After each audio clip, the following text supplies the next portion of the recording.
going to talk about the audience for your presentations. The audience is a group of people who have gathered together for the purpose of listening to you. You guys are an audience every single day in each of your classes.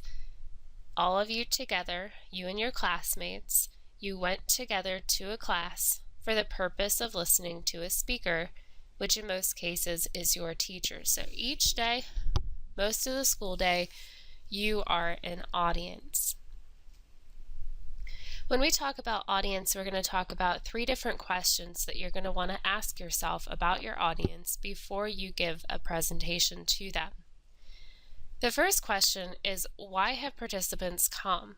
It's important to know who your audience is beforehand so you know what to say to them. When you ask why your participants have come, you're going to answer some questions about what they want to learn. So for example, if there's an information session at a college, so maybe Ohio State is having an information session for college or high school students so they can learn about the college. Those audience members who are going to that presentation, they probably want to learn about the types of classes that they offer. They might want to learn about what they need to do to get into the school, so what test scores they need to have, what high school GPA is required. They might want to know the program options, which means what majors the school offers. And they probably want to know about their living arrangements. What years do they have to live on campus? Who do they live with? Do they have to live with one other person, 2 other people, by themselves? What food options are available for them? So if I was giving this presentation to these students, these are the things that I would think about. These students probably want to know these things, so I should include that in my presentation. The next question is, what do participants want to do or learn from the presentation? So this is kind of asking, once your audience leaves, what should they know different? What should they know that they didn't know before they went to the presentation? Or what should they do? If you're giving a type of persuasive presentation, you might want your audience to act on something and do something.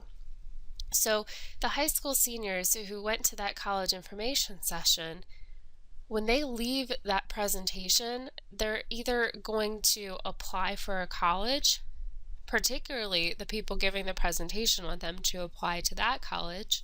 They may go visit other schools so that they can learn the differences among all the different colleges in the area. And they may seek more information, so they may go back to learn more. What they should have learned from that presentation is all of those things we just talked about. They should know about the classes when they leave. They should know about the living arrangements. They should know the program options. So when they leave, they should have a new knowledge about that school. Another example, if it's an employee orientation is what you go through at the beginning of something. So you guys probably came to Brook Park for an orientation at the beginning of the year, especially 7th graders, 8th graders, you probably did at the beginning of last year. And this is just where you learn about the school. You see what it's like, you see your classes, you see your teachers, you're learning about what that school will be when you get there. If it's an employee orientation, those employees are learning where things are in the job, what they're going to do, where people are, where particular offices are that they might need to go to. So if I'm speaking to employees in orientation, I probably want to tell them, they probably want to know where things are, what they're going to do every day, where the bathrooms are, those kind of things. A sales presentation, after that presentation, I want those participants to buy my product. A sales presentation means that you're trying to sell your product to this audience. So I want them to learn about my product. They should know about the price, they should know where to buy it, they should know what the product does and how that product will benefit them. Then when they leave that presentation, I want them to go out and buy it. An employee training session, you're training on the job. In that presentation, they should learn, most employees would want to know their daily duties, how they're going to do those things, if they have questions, who they should go to, and what requirements they have each day. When they leave the presentation, what they should do is their job. They should be able, after going through training, they should be able on their own to complete that job. The next question, and our last question, is what are common characteristics and background of the participants? You'll see that most audiences that you speak to have some things in common. So for example, you guys, you're all 7th or 8th graders, you all go to Brook Park, you all have tech apps at the same time, you're all learning about the same stuff. But when we're analyzing the presentation, that stuff is important, but what's more important is what do your audience members already know about the topic you are speaking about? So for example, my example up here, I have teens versus senior citizens. If I was going to give a presentation on smartphones, and I was going to give it to a group of teenagers, a group of middle school students, I would not say in that presentation or demonstrate in that presentation how you send a text message or how you turn that phone on. I wouldn't do that because you already know how to do that. This is why we analyze our audience. If everybody already knows something, don't say it in your presentation. You don't want to teach a whole group of people something they already know. Now, if a few people know and a few people don't, then it's okay to talk about it. But if a majority of your audience already knows it, that's not something you want to say.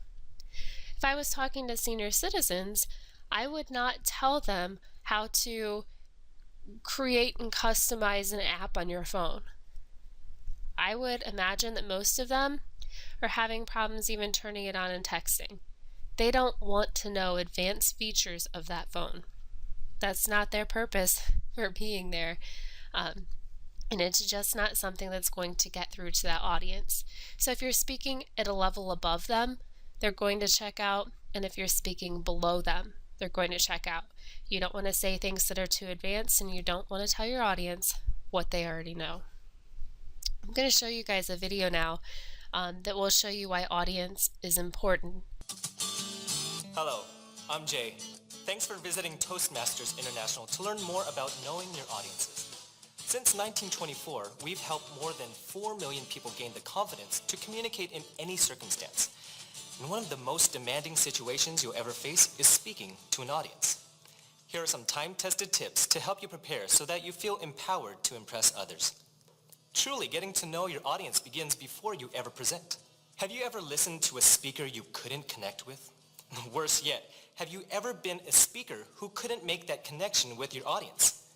Maybe they didn't laugh at a joke, or they seemed to be ignoring you. Maybe some of them even walked out. Unfortunately, this happens to some speakers. It's the result of an assumption speakers make that all audiences are going to be just like them.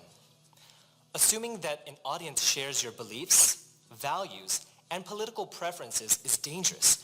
Never rely on the way people look to judge how they will behave as an audience or react to your presentation.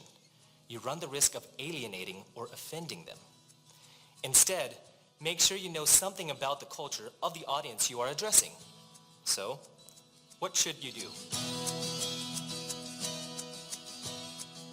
If you're traveling to a foreign country, research its customs and culture online. Know the dress code, food restrictions, humor, and interpersonal communication styles before you leave home. Also, know which gestures should be off limits with that crowd. If you're visiting a company, even one in your own country, you should learn about its corporate culture. Read news reports, websites, and blogs. Write to insiders you have already been introduced to and ask questions. Send polls, surveys, or questionnaires to your upcoming audience if you have access to the attendance list. That's an easy way to learn about your audience without ever leaving your desk. Once you've learned about your audience's culture, it's time to find out what they want from you. The best way to focus your topic correctly and earn appreciation from your audience is to offer them what they came to hear. Let's say you have an advanced degree in biochemistry. If you talk in general about your field, you could be wasting an audience's time. They might be there to hear about your discovery of a potential cure for diabetes.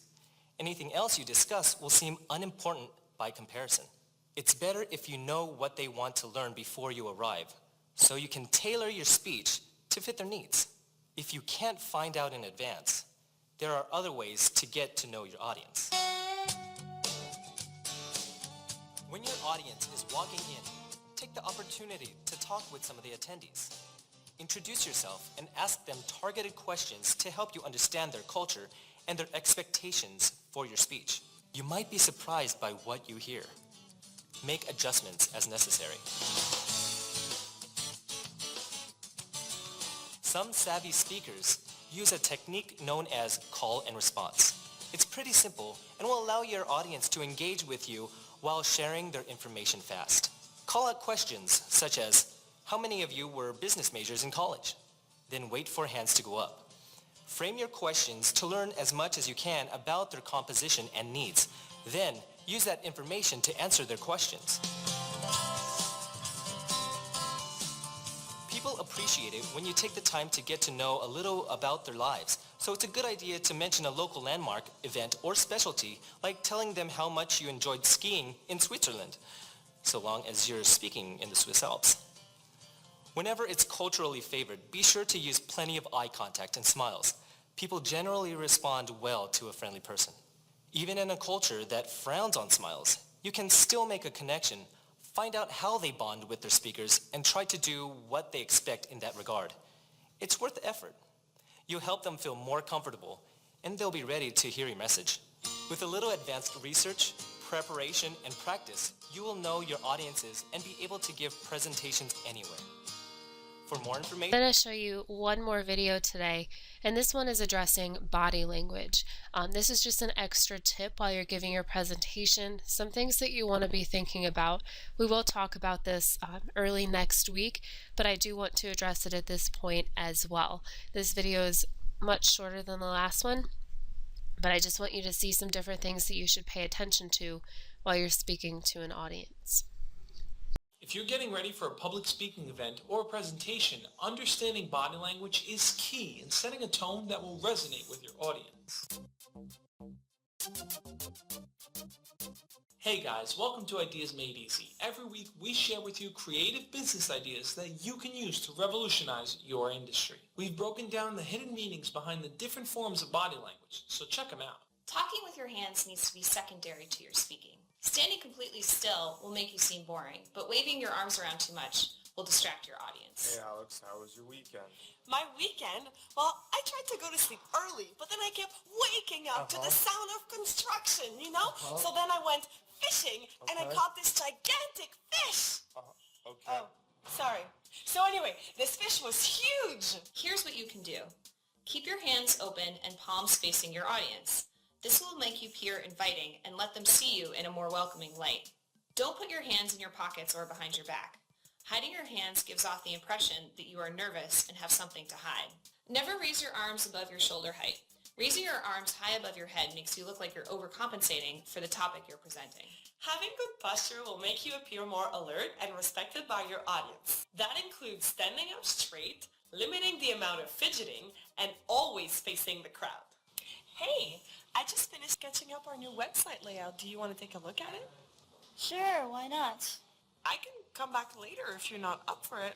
No, it's fine. Are you sure? Yeah, I'm brimming with energy. You know what? I'm just going to come back. Here's what you can do.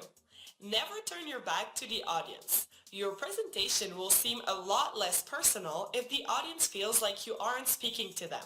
When you start to feel nervous, breathe. Getting nervous can lead to fidgeting, and fidgeting during your presentation will make you look like you don't know what you're talking about. Stand up straight and hold your head high.